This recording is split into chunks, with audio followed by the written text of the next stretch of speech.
Feliz sábado para todos. Irmãos, na verdade, essa mensagem que eu vou pregar hoje,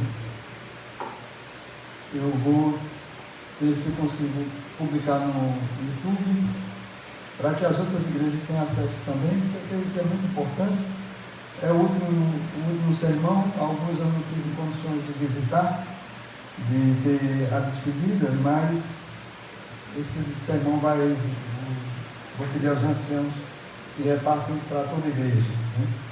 Primeiro, a nossa alegria, a nossa gratidão a vocês, né, pelo carinho que a gente sempre teve, né, pelo amor que a gente via isso nos sorrisos, nas conversas, de todas as formas. Deus, vocês demonstraram, na verdade, o carinho por minha família, né, em especial as mulheres da minha esposa. E a gente só tem a agradecer, tá certo? Eu queria, antes de qualquer coisa, falar algumas coisas para vocês. Esses dias, alguns irmãos, né, algumas mensagens, não foram muitas, mas algumas, e algumas pessoas perguntavam, né, pastor, como é que o senhor está? Pastor, como é que o senhor está? Pastor, como é que o senhor está? E na minha cabeça só ficava o seguinte: eu digo, oxe, os crentes, nós estamos preocupados pensando que eu estou para lá do Bagdá. Parece que eu estou morrendo. Preocupação. Até que esses dias, eu digo, estão espalhando alguma conversa errada aí em relação ao meu estado de saúde, né? Pensei assim. Até que esses dias, Carlos foi lá em casa. Na verdade, providencialmente a gente se encontrou, não foi? Na entrada, eu pedi para ele entrar, a gente conversou. E aí ele perguntou, pastor, como é que o senhor está? Aí lá vem, só para dizer lá ele. Eu olhei para o Carlos, e quem me conhece já sabe, né? Eu não perco a oportunidade, se eu deixar para depois eu não falo, tem que falar na hora, né? Alguns entendem, outros não, alguns depois entendem, outros nunca vão entender. Aí eu cheguei para cá e falei, Carlos, estão me perguntando isso direto, eu confesso, parece que estão espalhando coisa e espalhando uma catástrofe e tal. Ele disse, não, pastor, eu não sei os outros, não vou reproduzir as palavras exatas dele, né? Mas disse, pastor, não sei os outros, mas eu vou explicar o meu caso, né? Na verdade, é porque a gente fica pensando como é que está a cabeça do Senhor.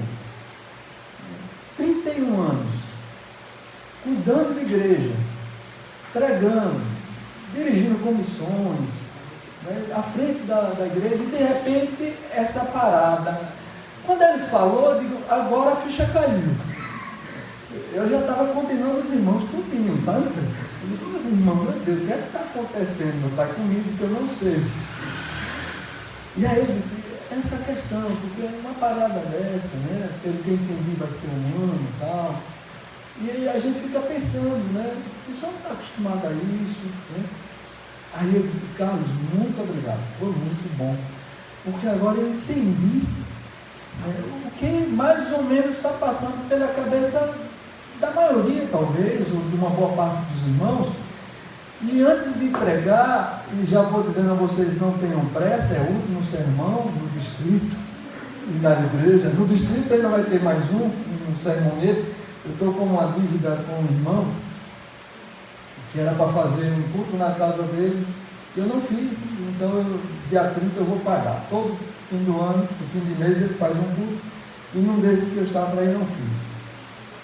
E aí eu entendi, né, o que realmente mais ou menos estava passando na cabeça de alguns. Eu queria explicar para vocês entenderem, né, como é que está a cabeça do pastor Nail.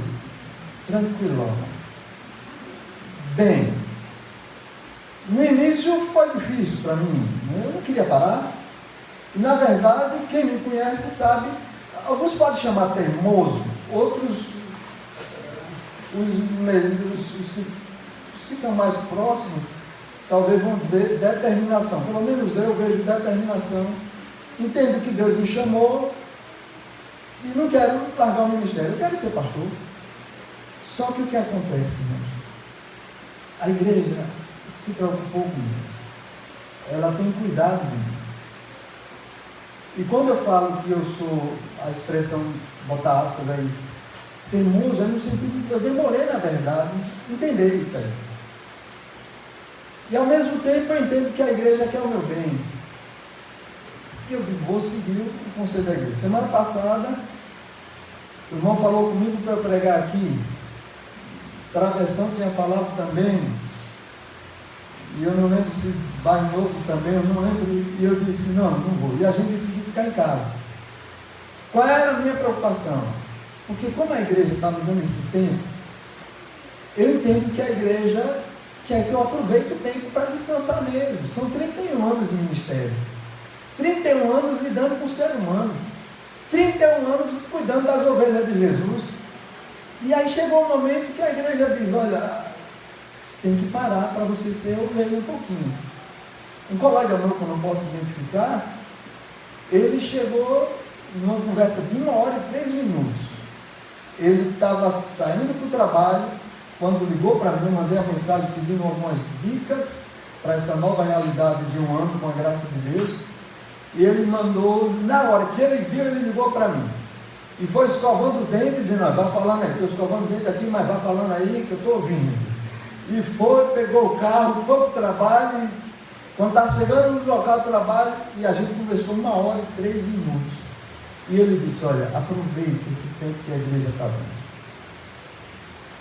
Faça disso o seu ano sabático, para descansar. E ele disse, olha, eu, por exemplo, passei um ano, eu tive depressão, e passei um ano afastado de tudo.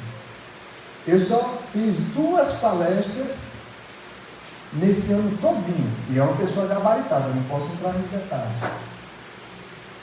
Pessoa super inteligente. E aí quando ele falou isso aí, ele disse, olha, de preferência, a igreja disse onde você vai morar? Não, deixou a gente livre. Disse, olha, de preferência, vá para o IAM, por ali por perto. Por quê? Porque lá ninguém vai chamar você para pregar. E ele disse assim, ele foi tão cuidadoso que ele disse assim, não que você não tenha o que oferecer. Então, porque na verdade você precisa ser ovelha. Faça desse ano o seu ano sabático. Aproveite a oportunidade e o cuidado que a igreja está tendo com você. Mas não é fácil. E eu resisti, até um dia desse eu resisti. A ideia de que eu estou precisando.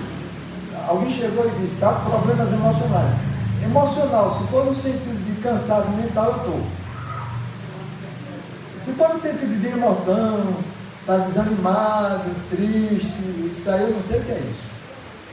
Agora, cansado eu descobri que eu estou. Esses dias eu pedi ao presidente, pastor Anderson, que me desse, só deixasse eu trabalhar um pouquinho e cuidar da igreja de 2 Riachões, para concluir que eu preciso prestar conta a uma pessoa que está fazendo doação. E eu disse, pastor, deixa pelo menos eu, porque essa pessoa tem que prestar conta e eu não posso falhar com ele. E ele disse, não, tranquilo. Então foi a única coisa que ele me liberou. E isso ficou na minha cabeça. Né? E aí esses dias eu tive uma situação que me deixou um pouco estressado, preocupado, deixou um pouquinho preocupado. E o resultado, obrigado, irmão, que Deus abençoe, viu? Amém. Vibração para a senhora também, irmã Eliana, que Deus abençoe. Amém, muito obrigado. Deus abençoe. Aí o que acontece, irmãos? Quando,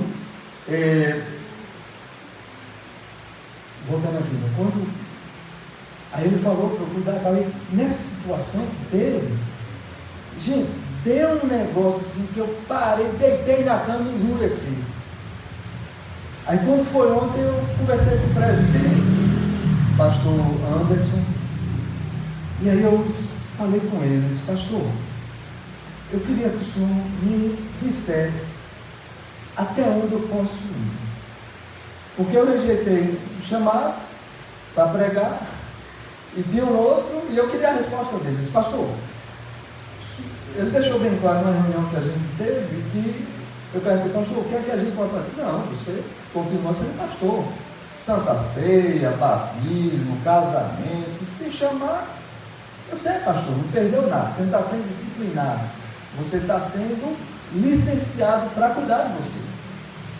E aí eu cheguei, rejeitei esses convites e eu disse, pastor, deixa eu fazer uma pergunta, que eu não quero ser teimoso, a igreja está querendo que eu descanse e de repente eu encontro o plano e o cuidado da igreja. Pastor, primeiro, olhando assim para cima, porque ele é mais alto, né? Eu posso dar uma pregadinha? Pregar? Outra coisa, pastor, geralmente nas férias eu gosto de fazer um projeto, já há muito tempo que eu estou fazendo um projeto missionário que da música do CD que eu queria fazer e tal. E esse projeto tem músicas que são de louvor e adoração, tem músicas que são músicas de busca do Espírito e tem músicas que são missionárias, ou seja, é um CD missionário.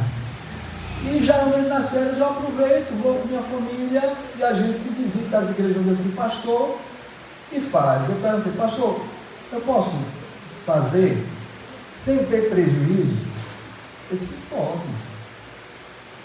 Resumindo, eu entendi que a igreja quer que eu descanse, mas não quer também que eu exagere.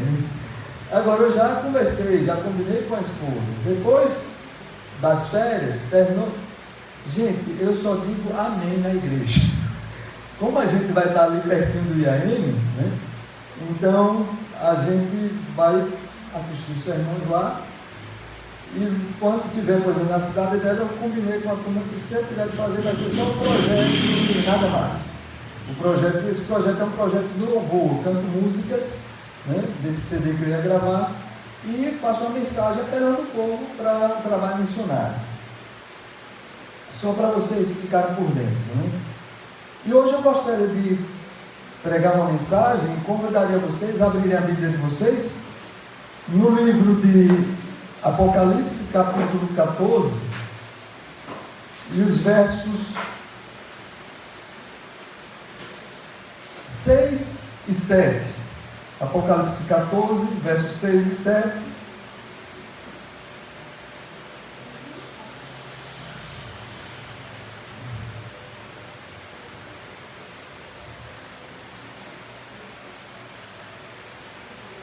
Vamos orar. Mais uma vez, Senhor, pedimos a unção do Teu Espírito para a reflexão da Tua Palavra, para que cada um não apenas compreenda, mas tenha a ajuda do Senhor para colocar em prática também, Pai. Que o Teu Santo Espírito esteja conosco, nos ajudando em nome de Jesus. Amém.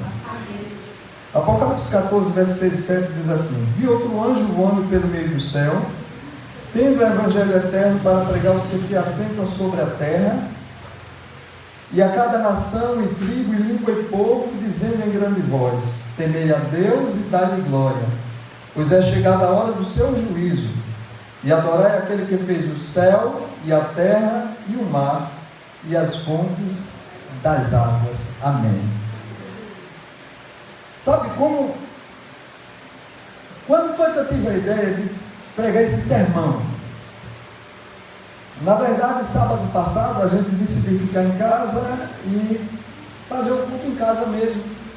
E aí, ligamos no canal do NASP, fomos no YouTube, pegamos o canal do NASP, estava tendo o sermão ao vivo, né? O culto ao vivo. E eu liguei exatamente na hora que estava passando a adoração infantil. E na adoração infantil, a mensageira, a professora, né, que contou a história, que fez a adoração infantil, o nome dela é Esther, filha de pastor, não sei quem é o pastor, mas gravei bem o nome dela.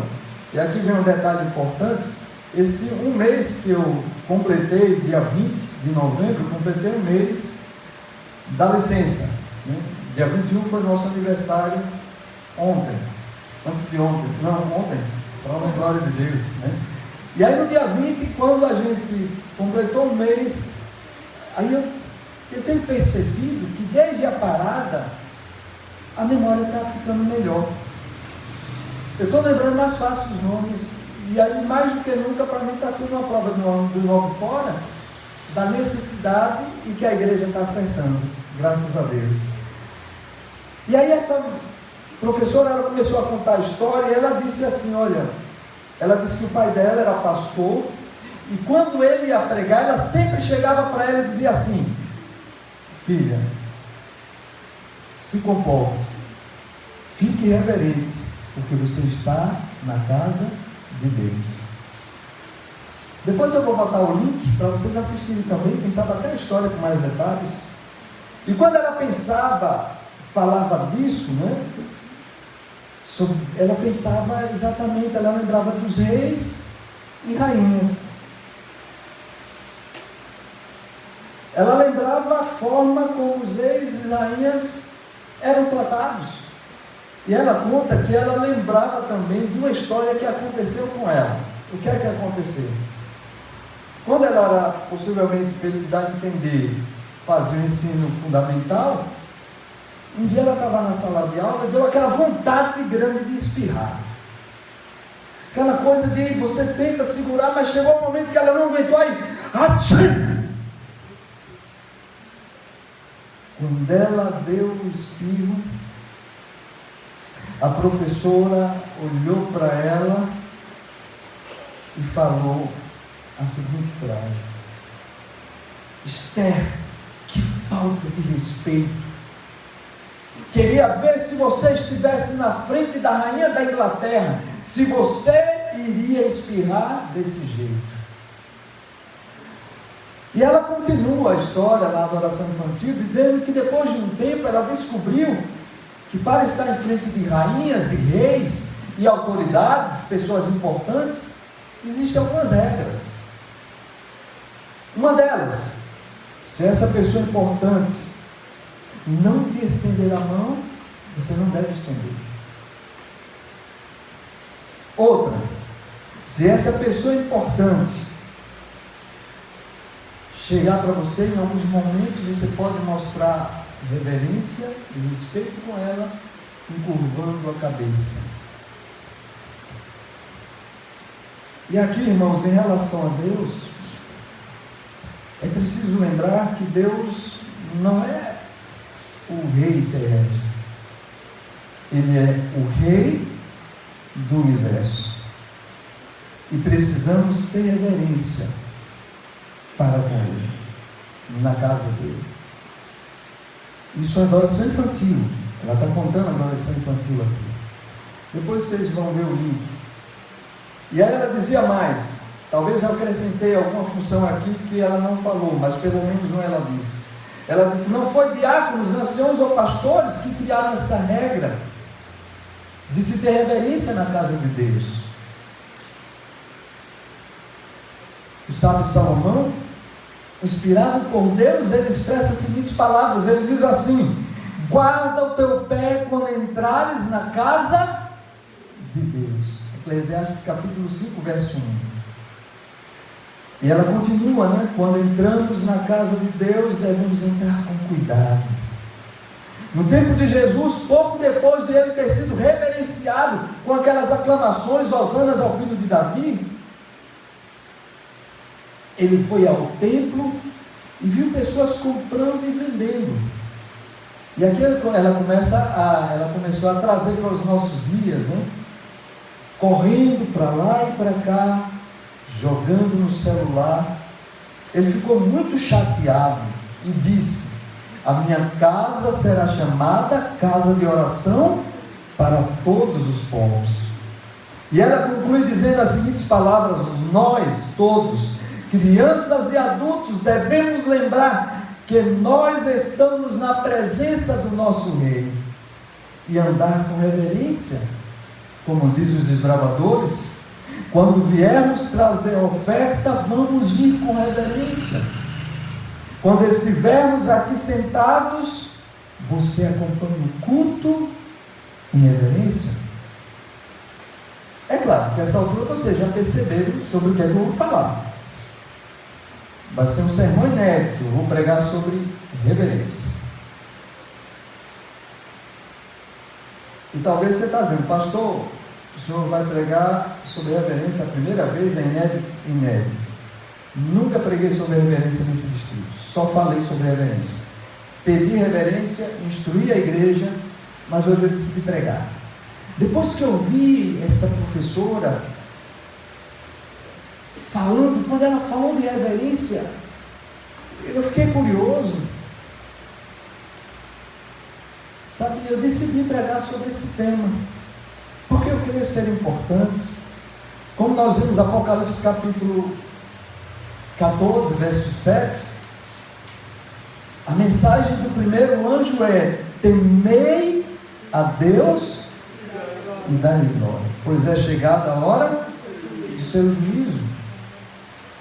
E antes de escorrer sobre reverência, a primeira coisa que a gente precisa é entender o que é reverência. Vocês já pararam para pensar nisso? E vocês vão entender também a conexão que existe entre Apocalipse e essa palavra. Por isso eu peço a vocês que fiquem bastante atentos. Quando eu assisti a professora falando, eu fiquei curioso sobre esse assunto. E eu procurei me aprofundar. Eu gosto muito de palavras. Eu gosto muito de trabalhar com as palavras.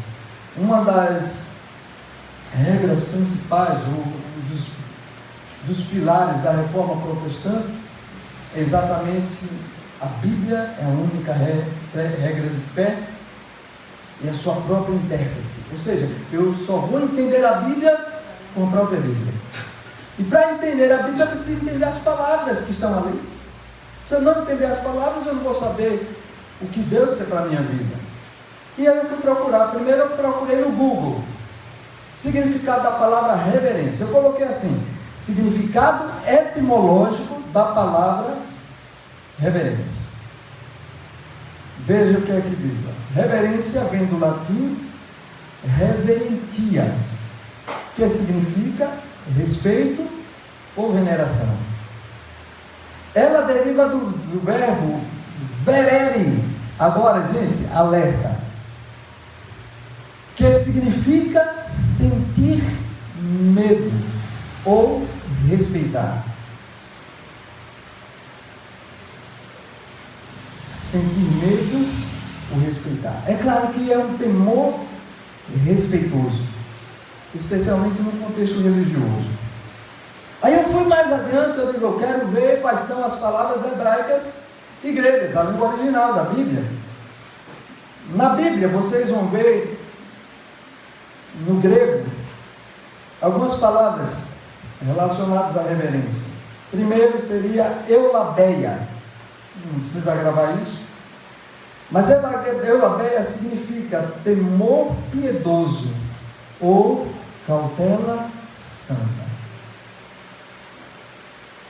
Outra palavra, sebas, significa respeito, temor ou homenagem.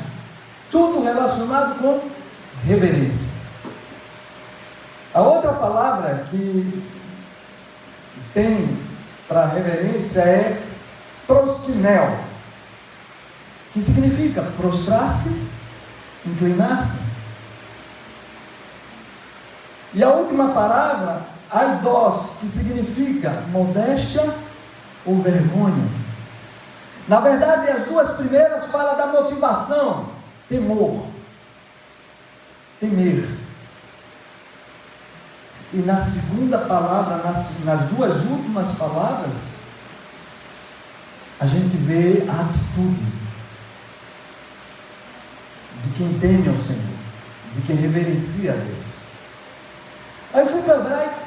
No hebraico aparecem algumas palavras, iará, e vocês vão ver muito parecido com o grego, temor reverencial, que implica no profundo respeito, adoração e temor pela majestade de Deus, em vez de um medo paralisante. Não é aquele medo de que paralisa e a gente, não, é o medo que tem o respeito.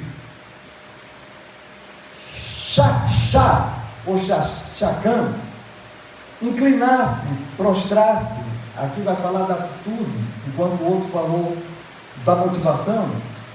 Baraque refere-se a uma reverência que envolve ajoelhar-se ou encurvar-se, atitude de quem teme, de quem reverencia ao Senhor, uma forma de reverenciar. Outra palavra, sim, falando nessa palavra, né, essas palavras que a gente falou, uma das coisas interessantes que vocês vão ver, por exemplo, a gente viu uma delas foi envergonhar. É estranho, né? Reverência com vergonha, parece que não tem nada a ver, mas a gente é só voltar um pouquinho na Bíblia e a gente vai lembrar das palavras lá em Isaías, capítulo 6, quando os serafins aparecem diante de Deus, a Bíblia diz, diante do trono, a Bíblia diz que eles com duas asas encobrem o rosto. Vergonha, sinal de reverência para com Deus. Isso está em Isaías capítulo 6, verso 2. Agora vamos voltar para Apocalipse. A mensagem de Apocalipse, a primeira mensagem é: temei a Deus. Temei a Deus. E aí eu fui procurar ver o significado da palavra temer. Gente, eu fiquei assim, abismado, quando eu vi. E quanta luz, e quanta coisa, quanta riqueza aparece no significado dela, que dá uma compreensão mais clara do que é reverência.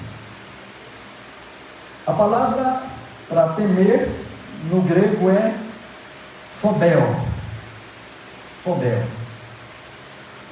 Temer, ter medo, reverenciar. Esse é o significado da palavra phobeo. Temer, ter medo, reverenciar. Vocês perceberam a conexão entre reverência e medo e temor? Na verdade, irmãos, a primeira mensagem angélica em Apocalipse 14, verso 7, é um chamado ao povo de Deus nos últimos dias em especial, para dar a Ele e a tudo que o envolve a devida reverência. Essa é a ordem de Deus. Esse é o chamado de Deus. E 3 atributos qualificam o nosso Deus em Apocalipse como aquele digno de reverência. Primeiro atributo: Ele é Deus. Temei a Deus. Sabe, irmãos, deixa eu dizer uma coisa: você e eu não precisamos temer o ser humano. O que o ser humano pode fazer comigo e com você? Não se preocupe. Temam a Deus. Temei a Deus. Segundo, Ele é juiz. É chegada a hora do seu juízo. Ele é juiz. Ele vai julgar tudo nas horas certas. Terceiro, Ele é Criador. Adorai aquele que fez o céu, a terra e o mar. São esses os 3 atributos que qualificam alguém para ser adorado, para ser reverenciado, para ser temido. É Deus? É um juiz? É o Criador?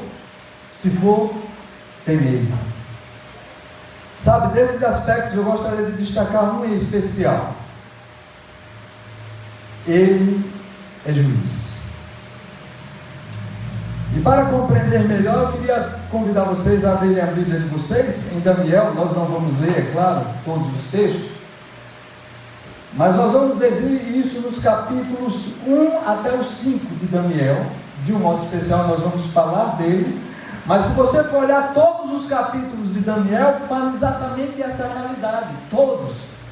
Deus é juiz.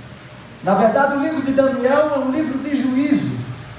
Do capítulo 1 até o capítulo 12, você vai ver um Deus que faz justiça, um Deus que julga. O próprio nome Daniel já traz isso no seu significado. A palavra Daniel vem do hebraico E ele é formado por duas palavras e um sufixo. Primeira palavra, Dan. Dan significa juiz. O que significa Dan? Juiz. O que significa Dan? Juiz. Vamos lá. É bom vocês falarem para vocês, primeiro, descansarem os ouvidos e exercitar a voz, que todo mundo gosta de falar. E segundo, para memorizar melhor. Vamos lá. Primeira palavra, Dan, significa o quê? Juiz. Juiz. A palavra Dan, quando acrescentado o sufixo I, o sufixo I vai determinar um sufixo que vai determinar um adjetivo de posse. Não sei se a palavra seria essa, a classificação, mas é posse. Significa que aquilo é meu. Então, meu juiz. Vou dar um exemplo para vocês bem simples. Vocês lembram o nome da esposa de Abraão? Sara. Depois que mudou o nome, Sara. E antes de mudar o nome, qual era o nome dela? Sarai. Explicado de forma bem simples. Sara, S-A-R, significa príncipe. Sara, princesa. Sarai, minha princesa. O nome da esposa de Abraão era Sarai. E toda vez que Abraão dizia Sarai, ele estava dizendo minha princesa. Aí Deus disse, não vai ser mais minha princesa não, porque ela vai ser mãe de muitas nações. E Deus tirou o I de Sarai e ficou apenas Sara, princesa. Deu para entender? Daniel, o I significa aqui juiz, meu juiz. E depois vem o El, que significa Deus, ou seja, Deus é meu juiz. E esse é o tema todinho do livro de Daniel, todo ele. Mas eu vou dar ênfase apenas nos 5 primeiros capítulos. Se você for olhar o capítulo 1, você vai ver que Deus é aquele que faz justiça com os seus servos fiéis, tornando-os sábios mais robustos que os outros cativos. Você lembra quando o povo foi para a Babilônia? Homens sem defeitos, jovens. Eu vi um comentarista, um pregador, não lembro se foi o Dr. Rodrigo Silva, não sei se foi ele, mas a pessoa dizia assim, que Daniel, quando foi para a Babilônia, ele foi aproximadamente com 15 anos. Era um garotão ainda, 15 anos. Não sei, não pesquisei, mas vou basear nele. E aí quando chegaram lá, o eunuco trouxe de todas as iguarias do rei, o rei mandou servir a comida do rei. E a Bíblia diz, Daniel capítulo 1, verso 8. Resolveu Daniel firmemente não contaminar-se com as finas iguarias do rei, nem com o vinho que ele bebia. Então pediu ao chefe dos eunucos que lhes permitisse não contaminar-se. E o verso 15: no fim dos 10 dias, você lembra que foi o prazo que ele pediu ao chefe dos eunucos para testar a alimentação diferente. No fim dos 10 dias, a sua aparência era melhor, estavam eles mais robustos do que todos os jovens que comiam das finas iguarias do rei. Sabe por que devemos temer a Deus? Reverenciá-lo. Primeiro, porque Ele é Deus. Segundo, Ele é juiz. E terceiro, Ele é criador. Isso na linguagem de Apocalipse, na mensagem do terceiro homem. Ele é Deus. Quando o eunuco trouxe as finas iguarias do rei, Daniel, Misael, Ananias e Azarias foram firmes em dizer: não vamos comer a comida do rei, vamos comer a comida de Deus. Amém. Foi fácil a decisão? Não foi. Não foi para o chefe dos eunucos, não foi para eles também, porque rejeitar a comida do rei é uma afronta muito grande. Se desse errado, eles estariam sujeitos à morte até. Mas eles foram firmes. Sabe, irmãos, não temos que temer ser humano, nada que o ser humano possa fazer contra a gente. Devemos ser fiéis a Deus, devemos fazer a vontade de Deus, custe o que custar. O mundo todo pode cair em cima de nós ou contra nós, devemos ser fiéis a Deus, temer a Deus. Ele é Deus, não há nenhum outro. Os 3 hebreus, os 4 hebreus aqui, decidiram firmemente não se contaminar, e Deus fez justiça. No final, eles estavam mais fortes, mais robustos, mais inteligentes do que todos os outros. E se vocês forem olhar a história, até o reinado de Ciro, quem era? De Ciro não, o reinado de Assuero, agora baguncei, foi tudo, da Medo-Pérsia. Quem era? Dario, perdão, obrigado. Quem era o principal líder no reinado de Dario? A pessoa da confiança de Dario, quem era? Que foi de Nabucodonosor, que foi de Belsazar? Daniel. Todos os reis que vieram depois de Babilônia, Daniel em primeiro lugar. Deus faz justiça aos seus fiéis. Deus não deixa na mão os seus fiéis. E deixa eu dizer uma coisa, ainda que aparentemente no presente parece que ele deixou na mão, ou se ele aparentemente deixou, fica tranquilo, que a justiça verdadeira vai vir quando Jesus voltar. Ele vai vir para julgar a todos na sua volta, e ele vai fazer justiça. E assim aconteceu com eles, com os 3 hebreus, os 4 hebreus na verdade. Hoje eu contei uma história, e eu vou contar aqui para vocês, não contem para os outros, é segredo. Mas esses dias eu recebi uma ligação. Alô, é o pastor da igreja de Minas. Ô, sou eu, com quem estou falando? Eliane, coordenadora do GER. Pense numa moça educada. Um rapaz chamado Brendo, lá da igreja do bairro Novo, filho da irmã Conceição. O Brendo é um excelente jogador de futebol. E eu até perguntei se ele era, numa visita que eu fiz recente. Na verdade, eu fui para conversar sobre o pedreiro, sobre a construção. É a única área que eu passava. Mas aproveitei e conversei com ele também, sobre esse assunto. E eu perguntei, você joga bem? Ou perguntei, foi a mãe, sei lá, joga bem? Joga. Aí não sei se foi a mãe ou foi o filho, disse que ele tinha jogado uma partida recente e ele fez 4 gols numa partida. E a professora ligou para mim, porque ele disse que é um projeto do município para envolver a turma, tal, parará. Tem os motivos lá, mas só tem no sábado. E ela disse, pastor, o que é que pode fazer? A irmã já tinha dito para mim que iria falar com ela, e eu disse, meu irmão, qualquer coisa ligue para mim que eu converso com ela. E ela ligou, e o Brendo firme, eu pensava que era só a mãe que não queria que ele fosse o sábado. Quando eu perguntei, mas você, Brendo, é do seu gosto mesmo não ir ao sábado? Sim, pastor. Acho que ele tem 9 anos. Firme.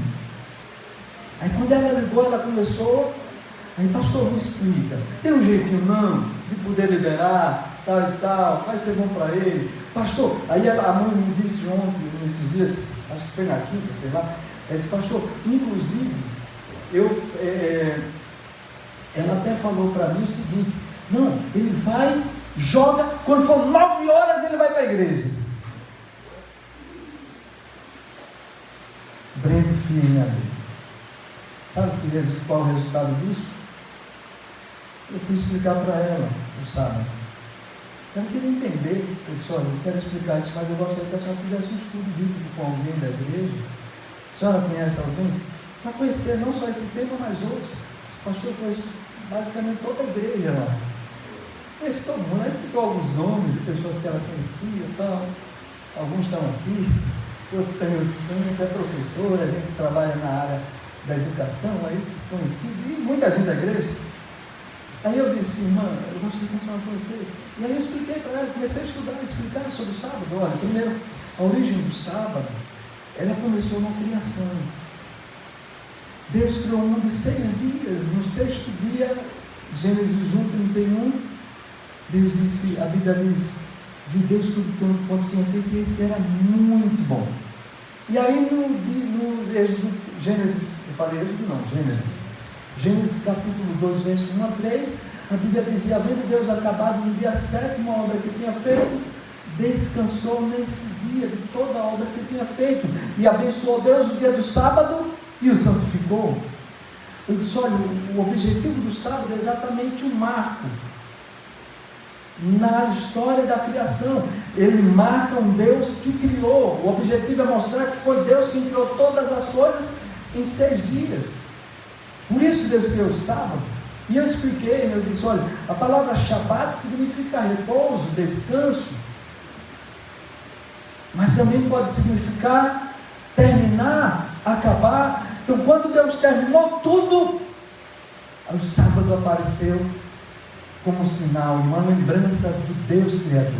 E eu disse a ela, olha, para um evolucionista, não tem sentido o sábado, porque não creem que Deus criou o mundo. Mas para nós cristãos, que somos criacionistas, tem sentido o sábado, porque o sábado mostra exatamente isso. Aí eu fui para o maná, mostrando que durante 6 dias o maná caía, contei a história, mas no 7º não caía, e no 6º dia caía dobrado, no 7º eles não podiam cozinhar. Aí saí do maná, fui para o Sinai. Aí lá no Sinai eu falei, expliquei para ela que Deus, o sábado é um dia especial para comunhão com Ele, de relacionamento com Ele, ainda que a gente nos outros dias possa ter comunhão, o sábado é só para isso. Expliquei para ela que o sábado não pode fazer qualquer coisa, tudo que é meu, eu tenho que fazer apenas as obras de Deus. No caso de Isaías, capítulo 58, 13 e 14, né? Não cuidei dos seus próprios interesses. Aí eu digo, olha, futebol, brincar, isso e aquilo, estudar, não tem a ver com a obra de Deus. Eu fui explicando. Depois fui lá no Novo Testamento, Marcos 2, 27 e Mateus 12, versos 7 e 8, 12, perdão. E expliquei, Jesus é o Senhor do sábado. O sábado não pertence a gente. E no sábado a gente pode fazer o bem. A gente pode visitar uma pessoa, orar por ela, mas não pode trabalhar por ela. A gente pode, se Deus der, o Espírito Santo nos der a graça, chegar lá e dizer à pessoa, seja curado, levanta, fica curado da sua enfermidade. No dia que Deus der isso, a gente pode fazer, não vai ser pecado. E aí fui explicando, quando foi no final eu perguntei, a senhora gostaria de fazer? Sim. Quem seria a pessoa? Aí disse, olha, tem uma que é minha irmã, a irmã Cláudia. Pode ser que ela tenha outras, ninguém fique com ciúme não. Aí ficou certo de ir. Falei com a irmã Cláudia, irmã, já marcou o dia? Ainda não. Tem que marcar. Sabe, simplesmente um menino que decidiu que não ia se contaminar, não ia comer as iguarias do rei, não ia se prostrar diante de pressão de escola, não ia se prostrar diante da possibilidade de ser prejudicado porque não foi assistir jogar bola no sábado. Esses dias um colega meu, filho de pastor, conversei com ele, e ele disse, o filho dele é jogador de futebol, mas tem procurado ser fiel a Deus, e hoje o técnico dele é adventista do 7º dia, e ele é um menino que joga muito bem, e ele tem a possibilidade de ir para um clube grande e um clube menor, e ele decidiu ir para o clube menor, porque o clube menor tinha mais possibilidades, devido ao menor número de campeonatos, dele guardar o sábado.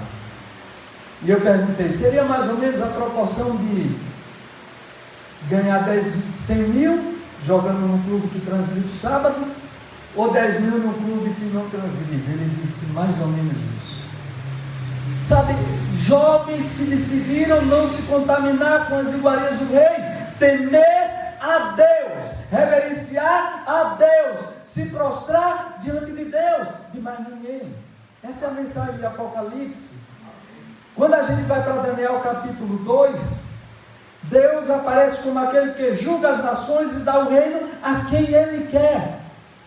E aqui vocês lembram, o capítulo 2 fala da estátua, do sonho da estátua de Nabucodonosor. A cabeça era de quê? Lembra aí? Ouro. Peito e braço, prata. Coxas e quadris, bronze. Pernas e os pés, ferro e barro. E no final uma grande montanha cai, esmiuça a estátua, e ali é que é o reino de Deus que será estabelecido e que nunca mais será vencido, para a honra e glória de Deus. Deus é o que julga em Daniel. Ele é o que julga no capítulo 3 também. É o Deus que julga os seus filhos, livrando-os da fornalha de fogo ardente, na contramão do decreto do rei. E gente, uma coisa interessante, vocês vão perceber que existe uma das palavras que vai aparecer em todas elas, no capítulo 1 ao 5, é a palavra decreto. Decreto. No capítulo 1 aparece em forma de ordem, no capítulo 5 também, mas no capítulo 2, 3 e 4 aparece a palavra decreto. Deus é aquele que livra o seu povo, livra os seus filhos. Foram condenados à morte pelo juiz da terra, mas ele, juiz do céu, disse que seus filhos não iriam morrer. O mesmo Deus que livrou Daniel da cova dos leões no capítulo 6, o mesmo Deus que vai livrar o povo dele no capítulo 12 da grande angústia. Esse é o Deus que julga, ele é juiz, e essa é a mensagem de Daniel. Capítulo 4, Deus é quem julga um arrogante rei e o tira provisoriamente durante 7 anos do trono, para que ao final ele reconheça que é Deus quem estabelece reis e é Deus quem tira reis. Ele é juiz. Sabe, Nabucodonosor passou 7 anos comendo como animal, vivendo como animal, para mostrar, Deus mostrou de forma clara que ele não é nada. E no final das contas, Nabucodonosor reconheceu que só existia um Deus, ninguém mais. Nabucodonosor quis as honras para si, reverências para si, mas depois ele descobriu que só Deus merece ser temido, merece ser reverenciado. No capítulo 5, Deus é aquele que julga um rei que em total desrespeito e irreverência com as coisas sagradas usa os materiais sagrados, os utensílios sagrados, para tomar cachaça numa festa mundana. Deus julga, e no final uma mão aparece e escreve Mene, Tekel, Upharsin. E resumindo tudo, dizendo que ele foi pesado na balança, o juízo foi feito e Babilônia iria cair, o rei iria terminar naquele dia, e naquele dia mesmo Belsazar e todos os babilônios foram derrotados pelo exército medo-persa. Deus é justo juiz. Sabe, um ponto importante é que em todos os capítulos, como eu falei, aparece a palavra decreto, e no final fica confirmado que o homem pode falar ou fazer leis e decretos, mas é Deus o justo juiz, que de acordo com a sua lei dará a sentença final. Amém. Essa é a mensagem do Apocalipse 14, verso 7. A mensagem do primeiro anjo, na verdade, é um decreto de Deus para reverenciá-lo, e só ficarão de pé diante do juízo de Deus aqueles que não se prostrarem diante das estátuas de ouro que são erguidas a cada dia diante de nós. Sabe, aqueles que se prostrarem em obediência a Deus, esses, unicamente esses, serão vitoriosos. Somente esses vão vencer a besta e a sua imagem. Sabe, eu queria concluir com um testemunho. Vocês todos estavam vivos quando houve a pandemia, 2019, 2020, 2021, 2019 já começaram a propagar e alarmar, e 2021, 20 especial foi aquele ano terrível. Sabe, as pessoas, o diabo, usando pessoas, fechou a igreja, 2 metros, não vem, vai, não vem, fez o que quis. Dentre elas, colocou água dentro da igreja. Isso se tornou normal. Reverência com Deus, respeito, cuidado. E nós nos prostramos. Terminou a pandemia e nós continuamos prostrados. Quem é Deus? Sabe, um decreto fazia a gente cair de joelhos para fazer o que mandasse. Nos dias finais, irmão, no tempo do fim, virão decretos que colocarão em xeque a nossa adoração. Aquele que nós reverenciamos hoje, que nós tememos hoje, será aquele diante do qual nos prostraremos e obedeceremos amanhã. Não vamos adorar a Deus, mas sim a besta e a sua imagem, se ele não tem sido temido e reverenciado hoje. Se nós tememos juízes, se nós tememos polícias, se nós tememos todo tipo de pessoa e não tememos a Deus, não ficaremos de pé. E aqui eu queria dizer as palavras finais seguintes. Vocês podem esquecer de mim, se quiserem, mas nunca esqueçam de 3 frases que eu repeti aqui nesse distrito várias vezes. Primeiro, Deus não é qualquer um. Sua igreja não é qualquer lugar. Sua palavra não é qualquer coisa. Se a gente não reverencia a Deus, não reverencia a presença dEle, a casa dEle, a palavra dEle, nós vamos nos prostrar. Mas o meu desejo é que essa igreja, para a honra e glória de Deus, não se prostre diante de ninguém, mas apenas diante de Deus, o Todo-Poderoso, aquele que é Criador do céu e da terra, aquele que é justo juiz e que vai dar a cada um a sua recompensa. É o seu desejo?